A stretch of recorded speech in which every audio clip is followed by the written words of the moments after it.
Well, welcome into New England Lifestyles here at radio.com. I'm Mike Mullaney. Joining me on the phone is my longtime co-host, who's been here so many times. He's the CEO of the United Way of Central Massachusetts. He is Tim Garvin. Tim, welcome back yet again. Mike, it's always great to be with you, and I have to admit, we are still in COVID-19 crisis and life, and I look forward to the day where you and I are sitting in the studio doing one of our usual shows, and it evolves or devolves into what are you listening to today, what are you listening to tomorrow, what new is coming out, and who's coming to Boston that we can go and see. Yeah, we miss that, that tribal feeling of being with the people at a concert, enjoying that shared experience. It's something you took for granted for many years, and I look forward to getting back to it. But the thing about today's show is that this is a United Way mega show. We're going to be joined by several members of United Ways from around the area, including the United Way of the Berkshires, the United Way of the Mass Bay and Merrimack Valley. But our first guest joining us, why don't you do some introductions here? Michelle Hantman is from the United Way of Greater New Bedford. Tim, tell us about our friend. And Michelle, are you there? I'm here. Hi Good there, morning. Michelle. Hi. Welcome to radio.com in Boston. We have a nice little thing going. A lot of folks listening to us on the radio stations that carry the show. Tim is here on the line, and I look forward to talking about what you folks are doing out in Greater New Bedford. So I'll do a quick introduction. I have had the honor and the privilege of working with Michelle as a colleague for my 15 years here with the United Way, and Michelle probably started with the United Way when she was about 12.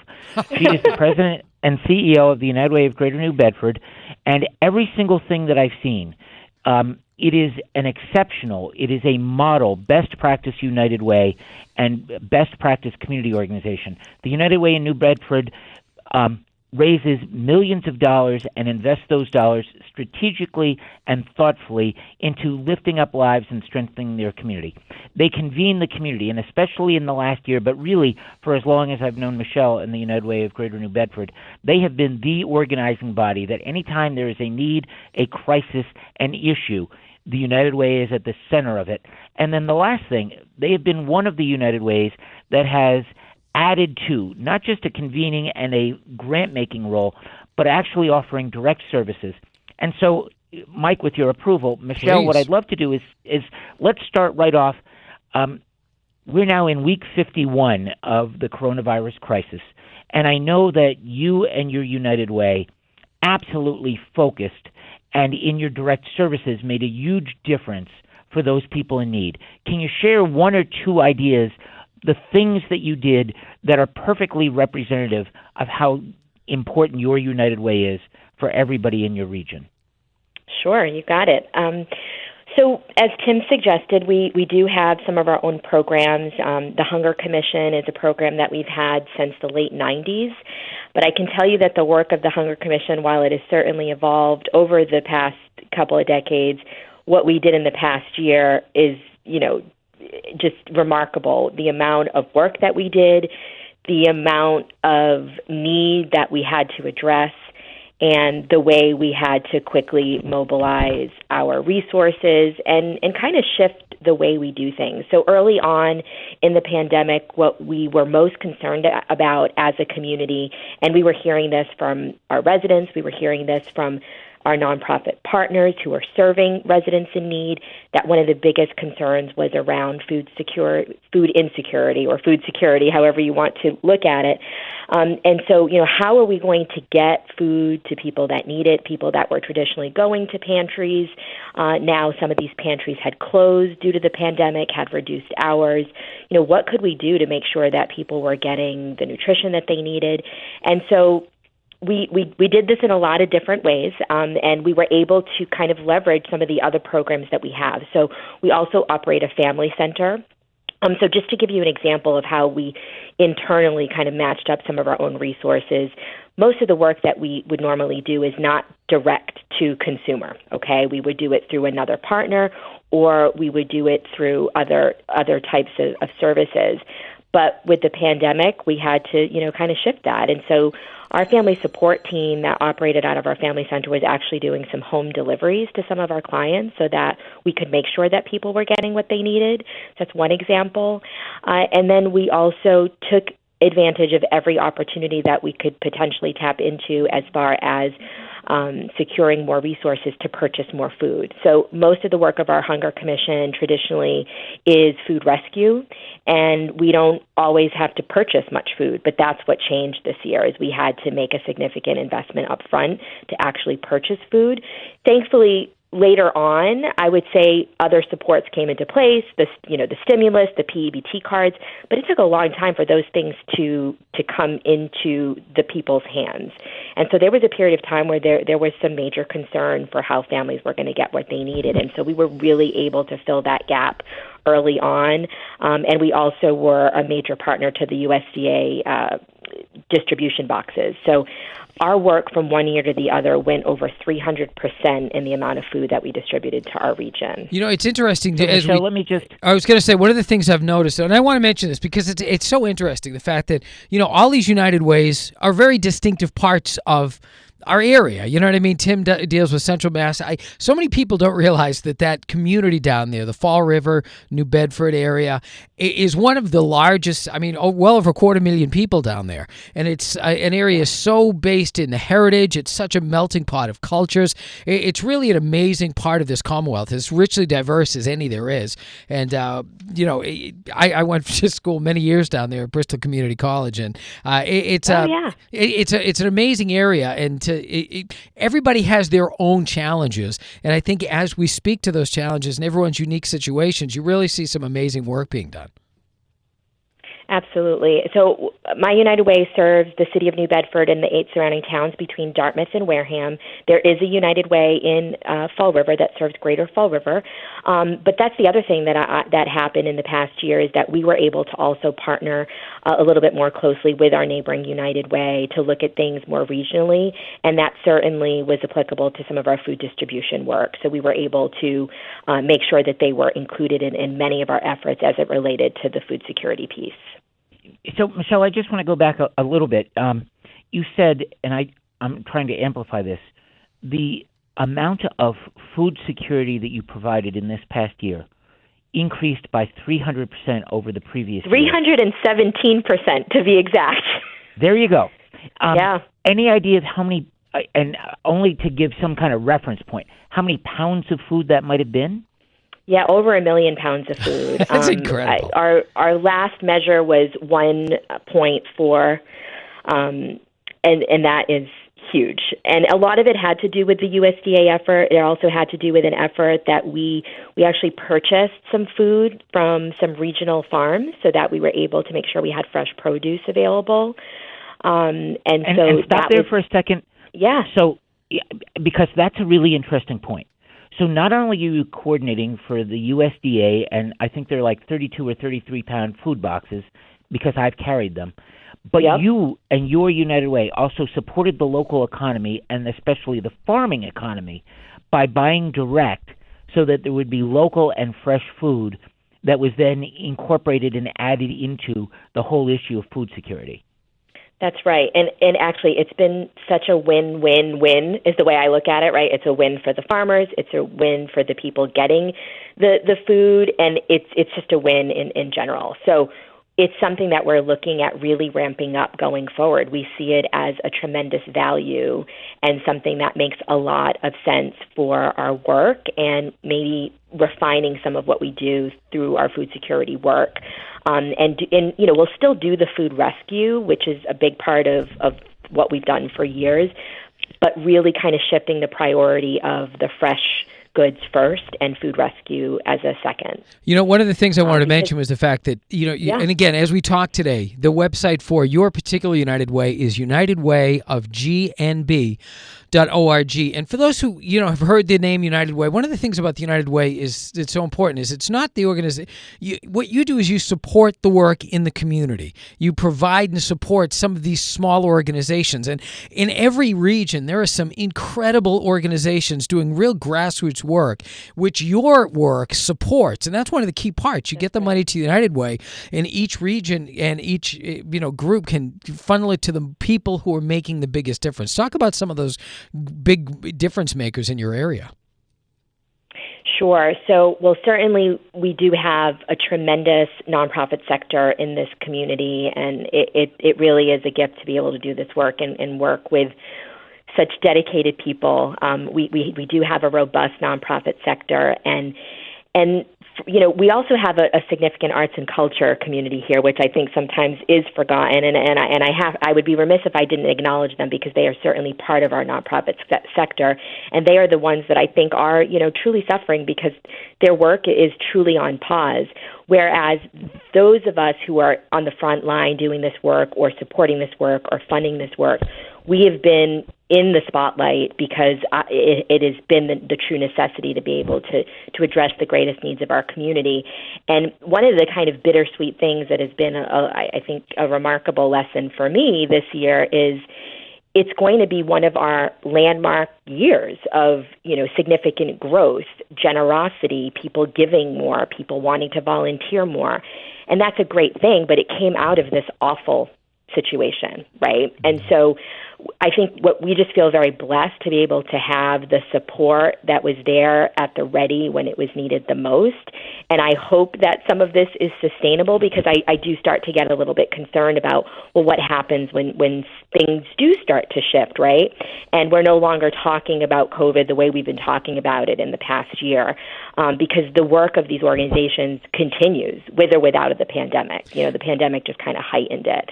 But I have seen our nonprofit partners step up in so many different ways, similar to what we had to do with our family center. So many of our partners had to do that same thing. They had to start doing home-based services for clients, which is not something that they would normally do. But when you can't open your doors in the traditional sense, or you don't have a facility that allows you to distance properly, you have to get creative. And all of our partners did everything they possibly could to meet the needs of their clients, to meet the needs of the community. And so, like our community action agency called PACE, they did lots of new programming. We've done mobile markets for many years with our Hunger Commission. They also did some mobile markets with their food pantry. So what we did was we made sure that we were dividing and conquering, so that when they were in one part of the city, we were in a different part of the city that same time. And we were coordinating about that so that we could make sure we were truly, meeting the needs and dividing and conquering in the effort. So they really come to mind. The Immigrants Assistance Center. So as you referenced, we have a very culturally diverse community. While we serve the 9 communities, the city of New Bedford specifically is 50% elderly or Hispanic. So that is a population that has needs. And our Immigrants Assistance Center helps our bilingual elders and helps our minority residents with access, with translation, with so many things, and their work has just really needed to be amplified in the past year. So those are some of the organizations that really come to mind that led tremendously and really did everything they could to meet the needs of our residents. And again, if you're just tuning in to radio.com in Boston, I'm Mike Mullaney. It's New England Lifestyles. That is Michelle Hantman from the United Way of Greater New Bedford. We're also here with Tim Garvin, the CEO of the United Way of Central Mass. Tim, what's your next question? So, Michelle, I was really thankful that you mentioned the arts and culture sector of the nonprofit sector. There was a little blurb in a bunch of nonprofit publications or philanthropy publications yesterday, including in the Boston Globe, that said their look forward at the nonprofit sector is as many as 38% of nonprofits could go out of business by the time the pandemic is over, and specifically the arts and culture sector, because so many of them rely on gate receipts, on tickets, on visitors, and they haven't been open for a year. But I also really appreciated what you said about, as much as the United Way all over the state has been in the spotlight and all the great work across the state with COVID-19, we've all been here for a long time. And coming out of COVID-19, even though there has been a surge of philanthropy and of fundraising, we're still trying to make sure our communities are stable and moving forward. How are you beginning to think about post-pandemic, and what are you doing so that you can continue to have a robust campaign and support the work, the great work that you're doing? Yeah, so we are starting to, I would say, shift some priorities to do just that, Tim. The example I gave around reprioritizing the types of food that we're distributing through the Hunger Commission is something we're being very deliberate about and seeking funding and more partnerships to do that. So it means, it's going to be more expensive to run our program, but we think it's the right way to run the program to focus more on the nutritionally dense food. And we learned a lot in the past year because, you tend to go on autopilot in your work, right? And then this year we were all meeting and talking with our partners so much more frequently and out of the need to just stay ahead of what was going on. And through that, we learned so much, and we learned more about what they truly value about our partnership and about what we're able to do with them. And so that's one example. As we look to our new cycles of funding and the support that we distribute through our campaign to other nonprofits, we are going to be kind of infusing some different types of questions in this year's RFPs, so that we're making sure that while we do well and we can support other organizations, we still have very limited resources. So how do we make sure that we are really taking care of the organizations that are truly doing the best they can to address what's coming out of this pandemic? Because we know that there's still a lot of people that, while they have been helped, their economic situation is not really any better, right? Because they may still be out of work. The way it's good news that our schools are starting to go back to a traditional way, but so many people have either had to leave their jobs or change their schedules to be able to be home with their kids. And then you have some people that have no fault of their own were let go. And so I am truly concerned about the economic stability of our residents, and I think that that's going to be more of a priority issue of what we're trying to support. We're looking at a potential partnership. I can't really talk about it because it's still in the development stages. Yep. With one of our local educational institutions to talk about a workforce training program specifically for people that have been displaced due to COVID.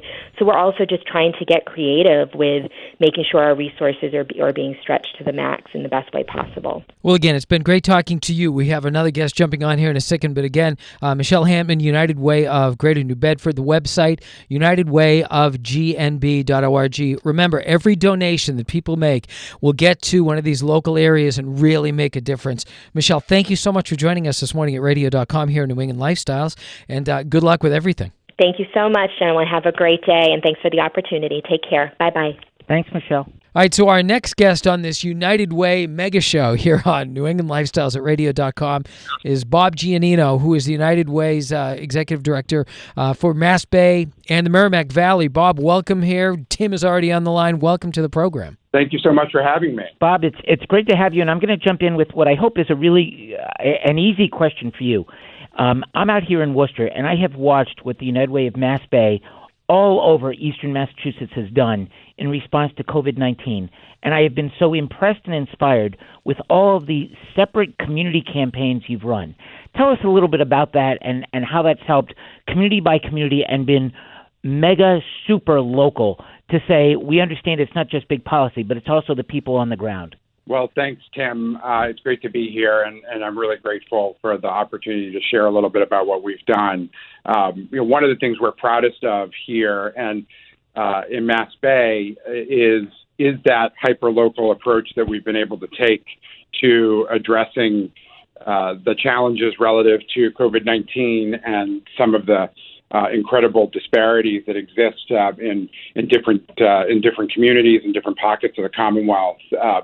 And as you know, one of the great powers and leverage opportunities for United Ways is that we are so close to our communities and understanding what their needs are. And we were able to take that one step further in response to COVID-19 by partnering with nearly 20 local municipalities across eastern Massachusetts, from Chelsea to Randolph to Somerville, where we built really intentional relationships with municipal leaders, with community and nonprofit leaders, with state legislators, to identify those acute needs in those communities that really were impacted by COVID-19 and bring resources and thought leadership together to address those needs. So, for example, in Chelsea, we saw in the media decimated by COVID-19 and still deep in the recovery, we were able to serve 4,600 households in Chelsea in partnership with Mass General Hospital, with the Shaw Foundation, to distribute food and dollars. We're running the largest guaranteed basic income project in the nation, in the city of Chelsea, where we're distributing $400 a month to households to help them navigate through this period of time. So that's an example. In Somerville, we've distributed $750,000 to more than 1,000 households in Somerville in partnership with Mayor Curtatone there in Somerville. And then in Randolph, we have built a great relationship with State Rep Bill Driscoll and State Senator Walter Timilty, and we've received great resources from the Commonwealth, as well as from Envision Bank, who's been a big partner there. And we've distributed over $325,000 to more than 250 families in Randolph. So we've just, it's been so great to identify those local needs and to bring resources to bear in such a way that we know that we're making such a big difference in these communities. I love hearing the partnership angle of this, where every community has a community leader working with you. Every community has, the people making the donations. It's amazing how beautifully this works. And with the United Way at the key, making sure that everybody, communicates with one another. And by the way, while we talk today, the United Way of Mass Bay and Merrimack Valley's website is unitedwaymassbay.org. Hey, Bob, I have to jump in. I have watched with great interest about this guaranteed basic income effort. Go a little bit more in depth, because it's really innovative, it's creative, and from everything that I can see and that I've read and all the research, is this could be the single greatest program that lifts people out of poverty and sets them on a trajectory to have them attain a successful life. Yeah, Tim, I'm particularly excited about the work that we're doing in Chelsea around guaranteed basic income. There's been some really great research that was just released this week about one of the first projects of this kind in California that we've built some of this work in Chelsea around. So we are serving 2,000 families in Chelsea since the month of November. Those families receive $400 a month that's delivered to them through a debit card that they receive at the beginning of every month. They're allowed to use those resources in any way that they need to support their family. Many of these families are using it to supplement their their food, the food in their household. Some are using it for energy, their energy needs and household heating. Some of them are using it for transportation or childcare. But rather than prescribe what families must do with those resources and the way that many of our state and federal benefits prescribe, we've said, families should have the agency to make decisions themselves about what their most pressing needs are on a week-by-week, month-by-month basis. And what we're seeing is that we're seeing two things. One is that families are able to navigate through this most difficult time because they are able to prioritize the resources that they're getting to support them and their families, rather than be given food or given other forms of assistance and not be able to kind of move their resources around in the way that we all do it. But we're strong believers that if you give people the resources that they need and the agency to make decisions, they will make the right decisions for them and for their families. And we're seeing that in Chelsea at pretty significant scale. And what we're also doing as part of this is building a body of research in partnership with the Kennedy School of Government. The Kennedy School is researching this project so that we are not only serving and meeting the immediate needs of the folks in Chelsea, but we're also creating an understanding of how this work could be deployed by the public sector, by government, in a way that might reimagine our federal benefits infrastructure or our state benefits infrastructure. It's fabulous and it's brilliant, and I'm proud of you. Well, thanks, Tim. It's as a young person growing up in Somerville myself, being on many forms of public assistance as a child, and seeing my parents struggle with navigating the public benefit system, I know firsthand some of the challenges and some of the indignities that come from having to accept or receive a lot of the benefits that are available through the public benefit system. And if I can be a small part of reimagining how those benefits are deployed in a way that is respectful and gives people their dignity, I think that's a pretty great thing to be able to accomplish in one's life. I tell you what, Bob, that's a good thing that you and I have in accomplishment. common, that my wife is from Somerville, my mother's from Somerville, and I grew up in Hyde Park, and there were key parts of my life where I needed that assistance from the state, the city, and having those programs, it doesn't make you any less. It just puts you in a position where someone is there to help out and get you over a bump in the road. And that's what so many folks are going through, these bumps in the road unexpectedly. But there are so many organizations being supported by the United Way, which are making such a difference. And we see that every day.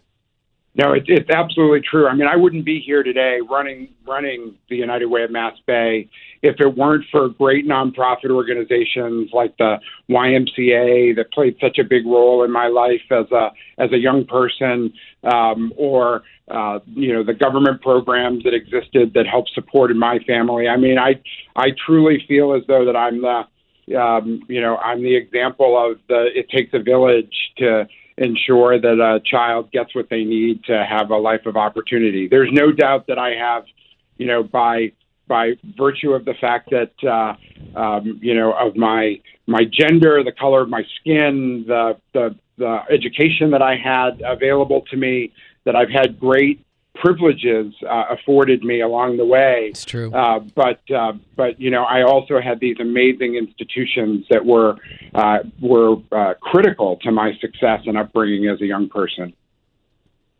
So, Bob, I want to jump in. You mentioned, and I think I've heard you say it twice now, thought leaders. And all over the state, we look to you as a thought leader. We are still this is, by my count, week 51 of living in the coronavirus crisis. What are the needs that you are continuing to see, and what are the steps you're hopeful and that your United Way and other United Ways across the state are putting into place so that we can come out? And again, you use that word reimagine, which means not going back to the old normal, but creating a better new community. So what are you seeing that are the continuing needs, and what are you doing for the future? Well, this is one of the great things about being a United Way, Tim, that you know well. We are built to address crises. And I think that historically, when you think of a crisis, you think of things like, COVID-19, or you think of things like hurricanes, you think of things, like floods or power outages, whatever they might be. We've had crises in our local communities for decades, and United Way has been addressing those crises. And the work that we need to build equitable, resilient communities is no different than the work that United Way has been doing and continues to do and must do moving forward. It's just a different level of scale and depth that we have to bring to the work that we're doing here in Mass Bay. And so I think that we're going to lean very, very deeply into 4 key areas of work that are at the core of building back our communities and building strong, resilient, responsive local neighborhoods and local communities. We're going to focus on avoiding homelessness, by providing eviction prevention services and strong case management financial assistance.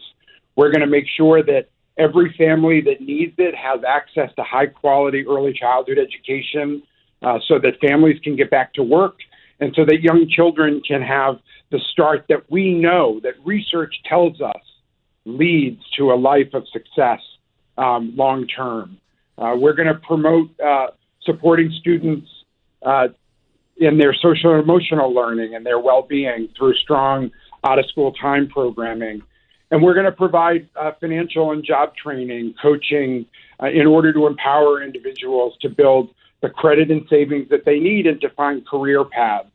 If we continue to do those four things by doubling down on those and not spreading our work any more thinly than that, but to be working on those four fronts, I believe strongly that we as a United Way can build the kinds of communities that lead to opportunity and pull people out of poverty and into thriving lives. And again, Bob Giannino of the United Way of Mass Bay and Merrimack Valley. I'm on the website, unitedwaymassbay.org, and right there, it really puts the spotlight on the kids, giving kids that solid foundation, moving families out of poverty. So many things you're doing, and it's really focused in on giving those kids and families opportunities. It's really special. I have to ask two questions.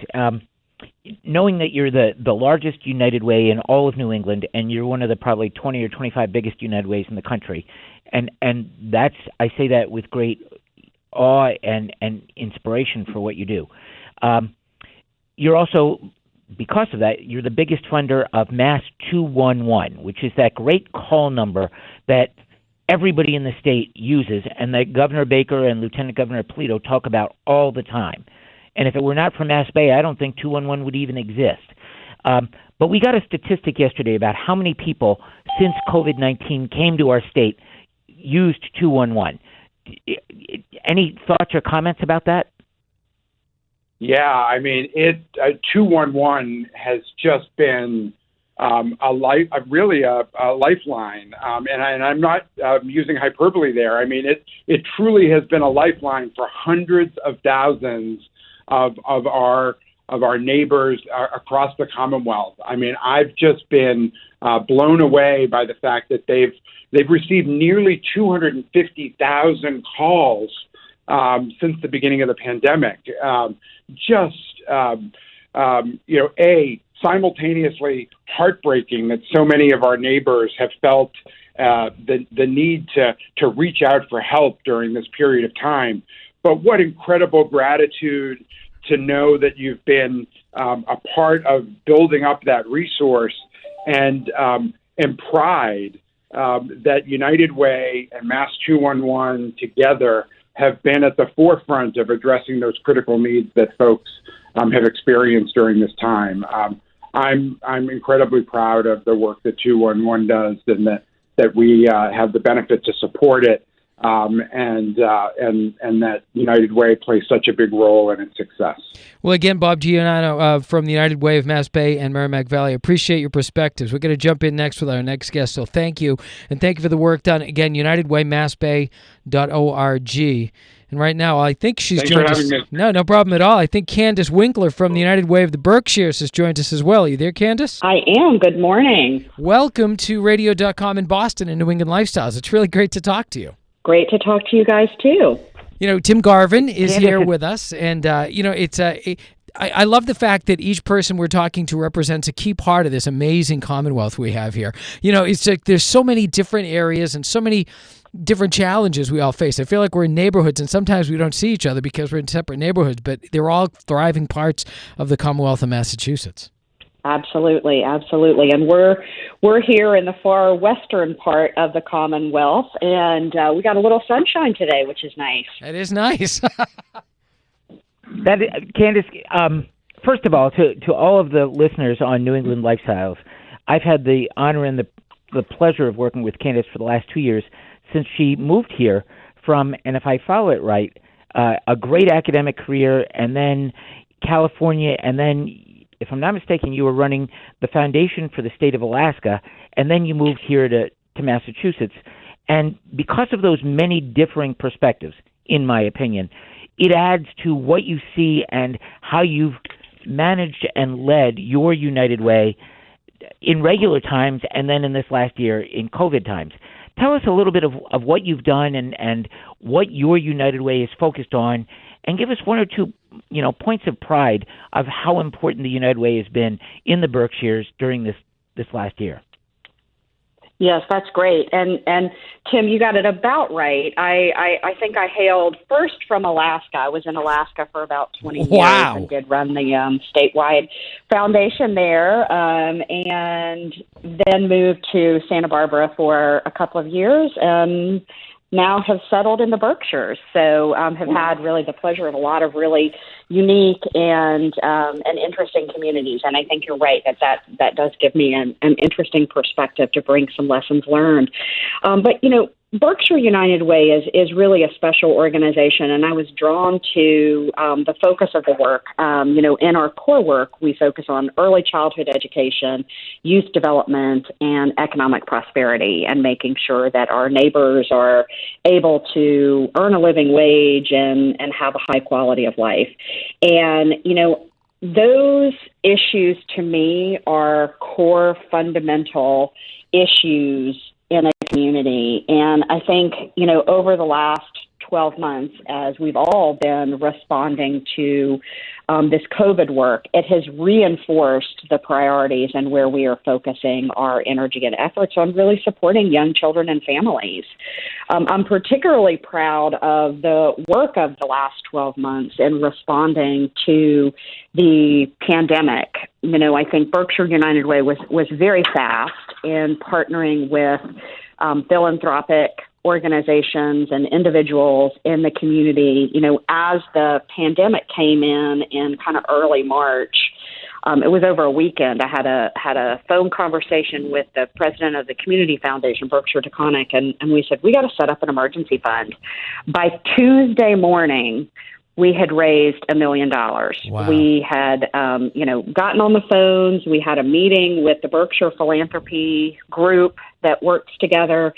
And, we launched this thing. By 1 week later, we had already started distributing some of those resources. So we really moved quickly to set up a process that got resources out that were really critical to make sure that families who had overnight lost their jobs, had access to food and protective equipment and things like that. Candace, that's absolutely fabulous. $1 million in basically 2 business days. That is impressive. It was, it really, especially if you think about the size of our county. I mean, you talk about, having speakers from around the Commonwealth. In Berkshire County, we're 125,000 people. So we're small and kind of rural. And so to be able to raise those kind of resources, we raised in total about $3 million that we were able to distribute out to more than 100 nonprofits that were on the ground really doing impressive and important work to kind of pivot what they were doing and how they were providing mental health services, for instance, or, how they were in a socially distant way, maintaining supports for elderly or disadvantaged populations. And so, we were just really proud to be a part of that effort. And I know there was ingenuity across the nation, but I've got to say the partners that we worked with in Berkshire County were right up there at the top of really being creative. Within that first week that I spoke about, I think this happened in a matter of about 4 days. We started a weekend meal program because we knew schools were closing. We started a weekend meal program within 4 days where we were hiring local restaurants, and on the weekends we were distributing those meals free of charge to families and children at the low-income elementary schools throughout the county. And that was something that we did for 16 weeks. I have to jump in. Most of us, when we think of the United Way, we think of going out and asking for money and then making really thoughtful, strategic, brilliant grants. But what you just talked about also speaks to the great economic development that happens because of the United Way, and United Ways across our state and across our country. And I just want to highlight that. So for 16 weeks, you were keeping the restaurant industry alive in the Berkshires, in addition to feeding people over the weekend.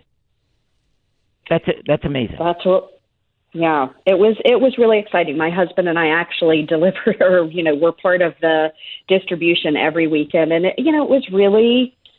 was amazing to see. I had a probably an 8 or 9 year old boy who came up and he had from one of our local restaurants, Mazio's. It was a pasta dish with meatballs, and he kind of opened it up. It was hot, it was still cold here at that time. And he looked up at me and his eyes were really big, and he was like, I think this is going to be the best meal I've ever had. Talk about feeling like you're having an impact on somebody's life. And that's amazing. And, one of the things we've seen is that each area in the Commonwealth has its own challenges. Not everybody is facing the same situations. When talk about what the area you cover in the Berkshires area, what are the bigger cities and stuff that you are supporting? Yeah, so as I mentioned, we're a pretty rural area. The whole county is 125,000 people. I mean, our largest, most urban city is Pittsfield, which is where my main office is. And that's about 35,000 people. And then we've got a lot of towns and communities that fall in the, 5,000, 10,000 person, population range. And so it's a large geographic area. I think from end to end, it's probably about an hour and a half in the car. A lot of the industry is tourism related. So a lot of really great restaurants and really what I would say is a premier arts and cultural destination in the Commonwealth and frankly in the nation. I mean, it really attracts a lot of tourists, which we know those industries were hit very hard. Yeah. What we saw from the numbers, the unemployment numbers in February to the unemployment numbers in April was a significant, I think in February we were, talking 3 or 4%. April, we were above 20%.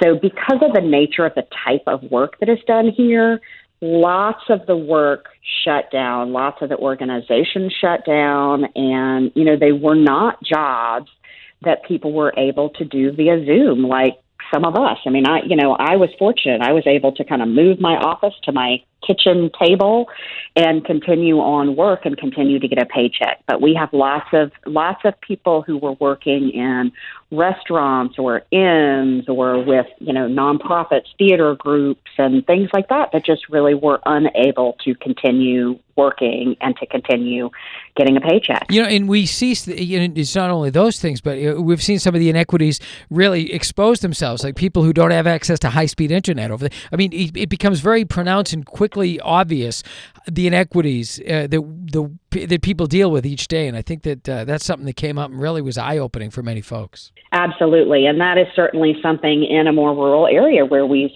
struggle. We have some of the communities in our county that, don't have high broadband, web access. And so we did try to make some investments in that area. We partnered with groups to get hotspots and certainly to get, hardware. But as we thought about our kids going back to school, for instance, I mean, that was really a big issue for us that as a county, we looked at sort of 3 areas. Do they have the actual internet access piece and how do we get that?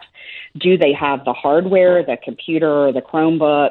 And then do they know how to use it? Do they have the ability to log on? Because, not everyone in our county knows how to get on a Zoom call. And so if you're having to help your son or daughter, you're in middle or high school, you might have to get on 4 or 5 different Zoom links throughout the day. There's a real challenge. And so we tried to work on each of those different issues related to connectivity. But, it wasn't just education. I mean, so many of the services that were available. If you needed to apply for unemployment, those offices were not open. You needed to be able to find a computer, and guess what? The libraries were not open. And so, really trying to work with some of the nonprofits that are in neighborhoods, working with some of our more vulnerable families to help make sure they could connect to the services that they needed in a time where those either staff people or volunteers also had concerns about their own, health. So we did a lot of work with our volunteers to try to make sure that, that they had safe practices in place to be able to work with the clients and the residents that they needed to support. And again, if you're just tuning into radio.com in Boston, we're talking to, this is the United Way Mega Show. We're talking to so many folks from different regional sections of the United Way, one of the truly great organizations, because not only do they provide services like, Mass 211, which we're going to talk about in a little bit, but where people can get the information they need, but they fund so many great organizations across the state. They make sure that these organizations are, well-suited and funded to make the differences that they make. And, our guest right now, we have Tim Garvin from the United Way of Central Massachusetts. We're also joined by Candace Winkler, who is with the United Way of the Berkshires, and her United Way website is berkshireunitedway.org, and they're all doing great work across the state. And anybody who makes a donation, rest assured that donation is being utilized in the best possible way by the people at the various United Ways. So, Candace, I have to jump in. As I hear you talk about the complexity of helping kids with their education and devices and hotspots and the knowledge to use them, and parents, and how to apply for jobs or benefits or even do telehealth, what you remind me of is that United Ways across the country, and your United Way in particular, is at the center of solutions to the issues that communities have. But I also can't believe you're doing it all alone, and not just with the nonprofits you fund, especially in this past year, where it's been so difficult to have one of the key tenets of our United Way work, volunteerism, be what it has always been. How have you adjusted and been able to use volunteers to reach out and to help people when they've been in need? So that's really a great question, and it's a timely question for Berkshire United Way because, Tim, when I came into this role a couple of years ago, we were certainly doing some volunteer connection, but not to the level that I think a lot of United Ways had done, and not to the level of the United Ways I had been involved in other communities. So that has been a real focus, and we actually were set to launch our volunteer online portal in March of last year, right when the pandemic hit. As you can imagine, that got pushed off because we were really busy responding to immediate needs. So we did throughout the pandemic work with hundreds of volunteers to connect them, but we didn't do it in maybe the organized fashion that we had thought. We actually were able to roll out our new volunteer portal and program this past October. We got delayed a little bit because of it. And it's just amazing since October what we have been able to do with the addition of kind of technology and really sort of streamlining the process. We've done some pretty incredible things. So over Martin Luther King Day, for instance, we had about 100 volunteers at a warehouse where we packed 19,000 pounds of food on a Saturday, and we did that in sort of socially distant. Everybody was masked up, and we were able to spread out. And then on Monday, Martin Luther King Day, how we celebrated his contribution to our nation and our communities was by distributing these food, these food bags that were really healthy, and that was a really exciting project. Actually, today we are distributing 5 pallets worth. I think it's 2,000 reams of copy paper out to, I think it's going to go to like 35 different nonprofits in the area. We had a company here that closed down. They had lots of excess paper, and they said, what can we do with this? And we said, we can put it to good use. And so we have a system, a safe system, where people are going to drive through our parking lot. We're going to put some packets of paper in the back of their car. And I think what we're most excited about is, as you know, Tim, April is Volunteer Month. And so we are going to celebrate the whole month. We're calling it the Berkshire United Way Here for Good Month. We've been using that tagline for a bit because we've been in the community for almost 100 years. And so we want to make sure people know that we're here for good. We're doing good things, but we're also here in perpetuity to continue that important work. And we know many of our residents and volunteers, whether they're, people who want to write a check and can contribute that way, or if they're people who want to roll up their sleeves and, package masks to be distributed, all of those contributions are important. And so we're going to be highlighting throughout the month of April in our Here for Good. We're going to have a kind of signature event in each of the weeks of the month. And then we're going to also be elevating and highlighting those volunteer opportunities throughout the month that are scattered throughout our county. Well, I appreciate your time here today. It's so great to talk to someone and find out, how many different challenges are being faced and how the organizations in the United Way, the various ones throughout the state, have made a huge difference. Again, Candace Winkler, thank you so much for joining us here at radio.com in Boston on New England Lifestyles. It is a pleasure. Have yourself a great day. Thank you. Thanks for having me. All right, well, Tim, that it leaves just you and I, the original folks. It's really eye-opening, but it's heartwarming to hear how people faced one of the great challenges of the past half century. And these organizations rallied. The people who support these organizations, the United Way, have been amazingly generous. Your corporate partners stepped up. The whole partnerships between the United Way, the nonprofits, the people across the Commonwealth, it's been very special, hasn't it? Mike, you nailed it. I think the United Way in each of its communities is like at the nerve center of a body. And it connects to those people most in need, those people who are doing great, who are philanthropic, businesses, foundations, nonprofits, elected officials, government agencies, and it all comes together, and the United Way somehow, in a beautiful, amazing way, is able to coordinate so that we can get the greatest results possible. And you're right, the coronavirus crisis is a crisis that has touched every single life in every one of our communities. Just a couple of statistics, and I don't want to overwhelm, but when we added up all of the work of all of the United Ways in Massachusetts, ranging from the farthest most corner in the Berkshires to the farthest tip of Provincetown on the Cape, our United Ways collectively raised and invested 100% right back into communities, $31,460,000. An incredible number. That's a lot of money just to address COVID-19 crisis issues in each of our local communities. You already heard Bob Giannino, from my great friend and my colleague and partner at the United Way of Mass Bay, talk about Mass 211. Everybody, every day, if they watch Governor Baker and Lieutenant Governor Polito, hear the governor mention 211, call 211. It was created by the United Way. It's funded by the United Way. I'm proud of that.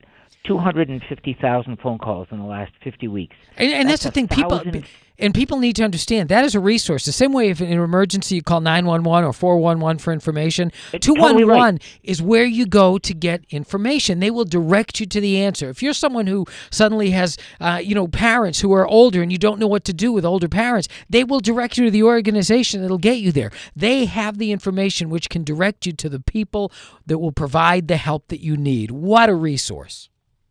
You're totally right. Third big thing, as awful, as terrible, as challenging as the last year has been for every single one of us, we've seen some amazing things come out of it. You've heard of new programs, and you've heard of the United Way being an economic driver in its local communities, supporting farms, supporting restaurants, keeping people employed. But finally, I think, after 20 or 30 years that United Ways across the country have been promoting and funding early education and out-of-school time, Last Friday, we heard the chairman of the Federal Reserve of the country talk about the importance of early education. We've been talking about that for 20 years. Yeah. When we look across the state and we combine all of our United Ways, the amount of funding that we put into early education and out-of-school time and summer programming was $14,758,000. And when you granularize, and I know I'm making that word up. Yeah, good word. Those dollars, exactly, get down into individual children's lives and support for families and parents. And it's tens of thousands of children that will have better lives. And then, to go to the other side of the equation, it's not what we do by ourselves. It's what we do with partners on the ground, in homes, in schools, in YMCAs, and Boys and Girls Clubs, and Girls Inc., and friendly houses, and community organizations. And it's what we do with every donor and every contributor. It is such a joy, and it is such a blessing to work for an organization that combines people who want to do good with people who are doing good, with people who need some support and assistance, and makes that magic happen every day. Well, again, your United Way in Central Massachusetts for the heart of the Commonwealth is UnitedWayCM.org. But again, if you want to get information, United Way, enter in your zip code. It'll bring you to the one closest to you. But they are making a big difference. Tim, we're out of time, but guess what? We just recorded our longest show of all time. Amen. Hey, we've been doing a lot of shows for many years. We're still going to have that music show. I tell you and I should go and name that tune and see who comes out on top. I watch that every time, and I say, Tim would be good at this. I watch it and think, darn, Mulaney would beat me at this. Well, you got me beating the nonprofit part of things. Again, it is great to have your partnership. Thank you for setting up this call. And again, UnitedWay.org is the United Way's website, doing great work every day. Tim Garvin, always a pleasure. Thank you, Mike Mulaney. Thank you to all your listeners.